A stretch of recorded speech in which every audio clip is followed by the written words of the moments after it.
Невработеноста и соодветно средно стручно образование се најчистите потреби на младите и правата на самохраните мајки. Жртвите на семејно насилство кај женската популација се области на кои треба општините да посветат поголемо внимание во нашава земја. На иницијатива на Организација на жени од Струмица ќе се изработува стратегија за социјална инклузија на младите и жените од оваа општина. Целта е да се нотираат потребите на младите и жените од Струмица, со цел локалната самоуправа активно да се вклучи во решавањето на потребите и проблемите.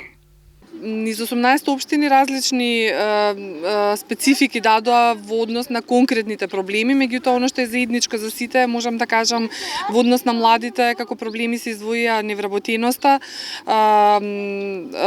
средното стручно образование и односот спрема пазарот на труд, потребите согласно истиот, а во однос на жените се истакнаа проблемите од типот на самохрани мајки, самохрани родители, жени жртви на семејно насилство и жени од рурални средини, значи предлозите се различни во зависност од општината каде што се адресира и исто така се спомна и лицата со посебни потреби кои што ќе бидат дел од предлог локалната стратегија на општина Струмица. Носењето на Македонската активна платформа за социјална инклузија е поддржана од Европската унија за развој на човечките ресурси. Овој проект го имплементираат Институтот за економски стратегии од Охрид во соработка со Македонското женско лоби. Нацрт локалната стратегија за социјална инклузија треба да биде усвоена и од Советот на општина Струмица.